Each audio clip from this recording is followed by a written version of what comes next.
was the other thing. Like, he always had these things going on where I just assumed they were things that got handled the next day, only to find out later, like, no, it just never got taken care of. Like, for example, when his Rumble contract was up at the end of December, he would be like, oh, yeah, we're working on the new Rumble contract. It'll be here.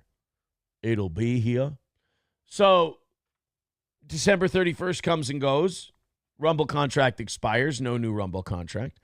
And then he would tell me, oh, yeah, my guy who does my Rumble contract, he wants to have me down to Miami, and we'll get the whole thing figured out. Okay. Days, weeks, and months go by. No guy, no Miami, no contract.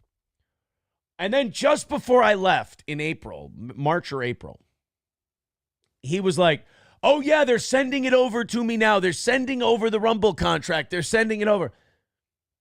And then nothing. No new Rumble contract. No nothing. So then he got arrested. And, even if there was a Rumble contract, which I don't think there was, that probably went out the window once they, got picked up. But it was always, the Rumble contract's going to happen. The Rumble contract's going to happen. And in the back of my mind, I was always like, dude, you're not doing any shows. You're canceling shows on a whim. You're not going to get a Rumble contract if you don't do fucking shows. Like, he didn't understand. Rumble's not paying you because they really like Nick Rekieta. Rumble is paying you because they want 2019 Nick Rekieta. They want Kyle Rittenhouse, Johnny Depp. They bought that guy. Now you're sitting there,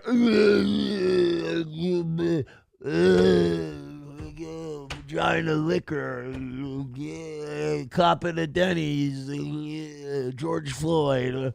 You're being that guy, and you're passing out on stream and acting like a retard. Like, they could have signed Always Use Me Blade if they wanted that guy. They wanted the lawyer guy watching trials and shucking and jiving and all that shit. So he's like, yeah, the Rumble contract's coming. And I was always in the back of my head, I was always like, is it though? Is it really? Like, I've talked to Siraj and those guys at Rumble, and they're smart guys. Like, they know what they're doing. I don't think they're giving Nick a show when, like, why would you pay a guy out of your own pocket? Why would you sign him to an exclusive deal when you don't even know if he's going to fucking do a show from day to day? Like, and Nick always had these weird excuses as to why he'd cancel a show. There was one Friday where he came on for like a minute and a half, and he's like, oh, not going to make it. I got a family emergency.